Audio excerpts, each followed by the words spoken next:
Lynda, thank you so much for welcoming us into your home. I've just finished your memoir. It was absolutely fantastic. Thank you so much for talking here at Showcase. My pleasure. Now, getting away with murder, it honestly, it's filled with so many of your remarkable achievements. I don't really know where to start. So what I'm going to do is we're going to come back to your memoir, and we're going to start with your latest novel in your Jack Warr series, Crucified. What is it that you love about this character, Jack Warr? I wanted to create a police officer that didn't have any hang-ups. He was a really rather nice man who drifted into being a police officer because he was encouraged by his adopted father. The fact that he's also intuitively clever is a good thing. But basically, Jack Warr is likable. You like him. And as you write book by book by book, and the character develops, one of the biggest things was for Jack Warr, Jack is going to go bad.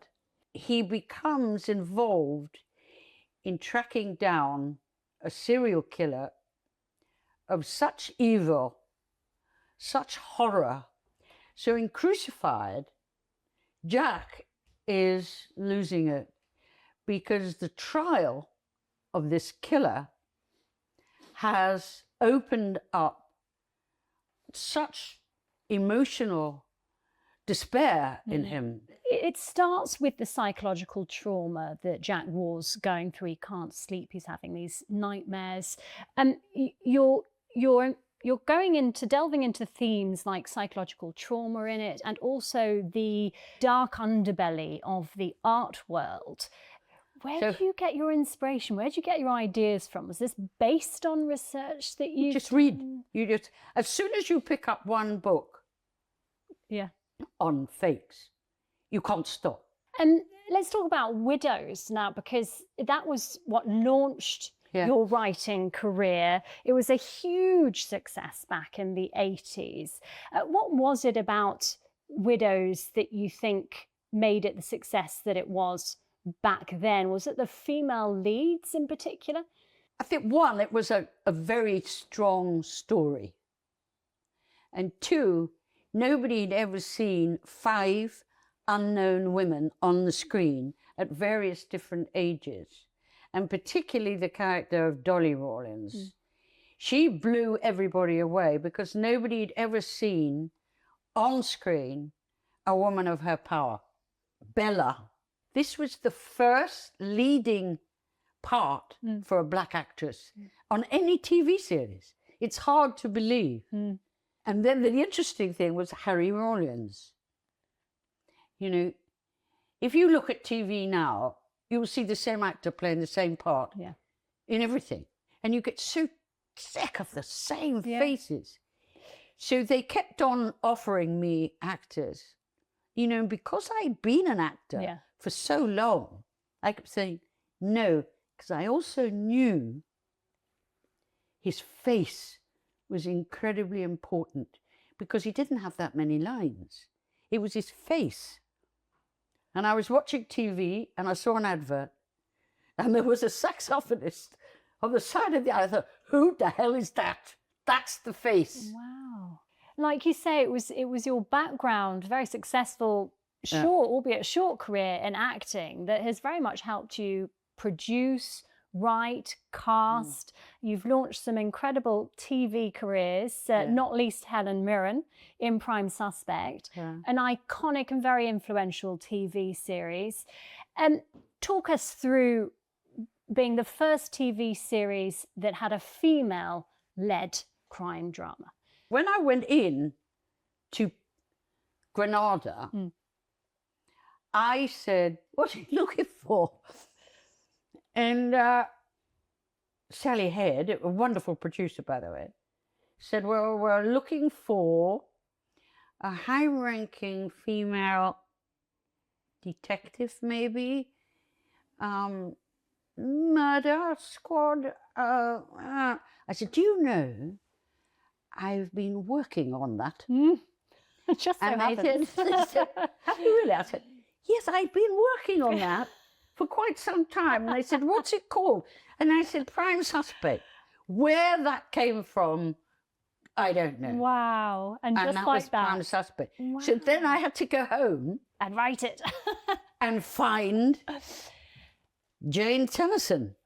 And speaking of that, high-ranking female police officers at the time were very thin on the ground, weren't they? 3. But you found one in particular that you based Jane Tennison on. Yeah. Tell us about Jackie. Jackie Moulton. Yeah. She was quite extraordinary.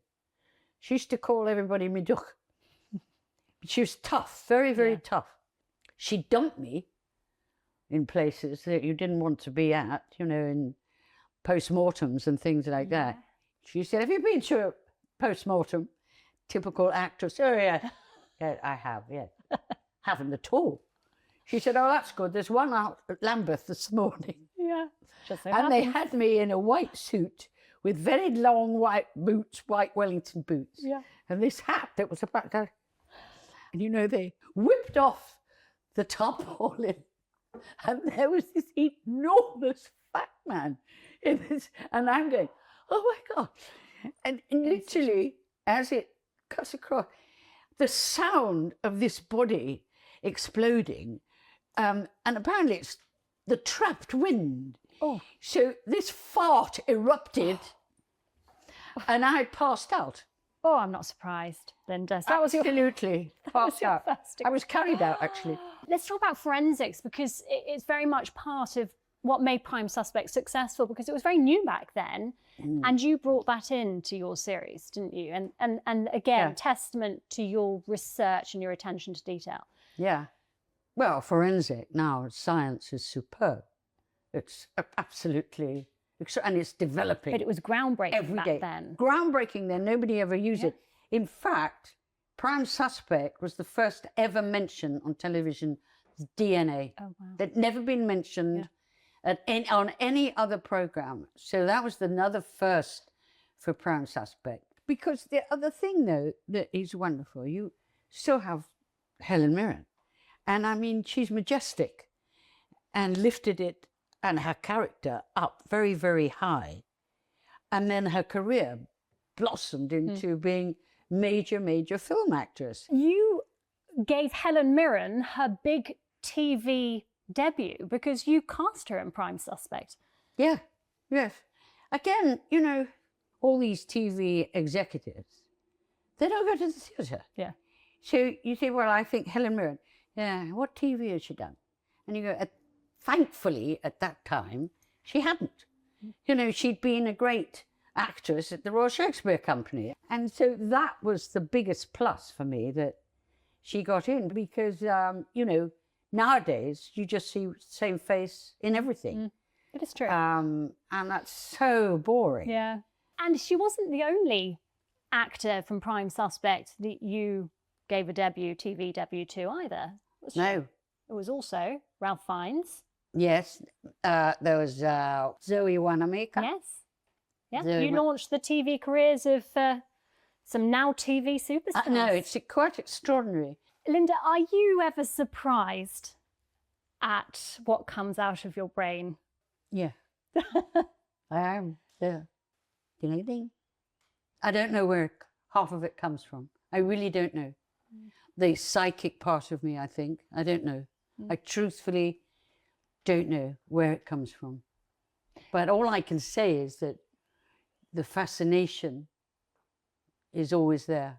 Lynda, I've been listening to your memoir, Getting Away with Murder, and the subtitle is The Unexpected Life on Page, Stage and Screen. And that pretty much sums it up. You've achieved so much. It's such a good listen, because I listened to it, which added a bonus because I could hear you acting throughout.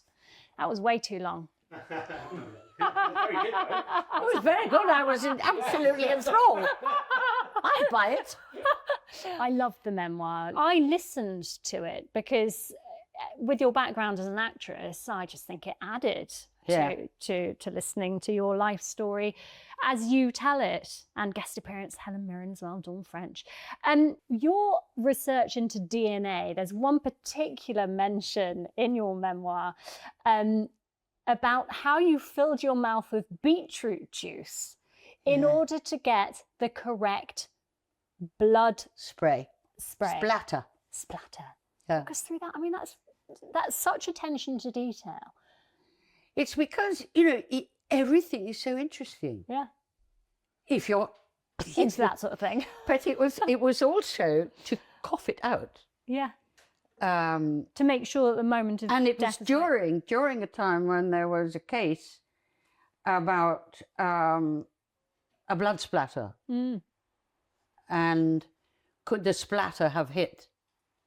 Could the killer actually have that much splatter on him? And I'm there, you know, coughing into the screen. 2024 was an incredible year for you. You picked up 2 Lifetime Achievement Awards. You're up for a nomination for another one. Your achievements. I have a plethora of awards. You have a plethora, and of BAFTAs behind us as well. And all of your many, many books and screenplays. What's next, Lynda? What's next? Well, I'm afraid Jack Warr, after Crucified. So there's a 6th novel to come. Yeah. Okay.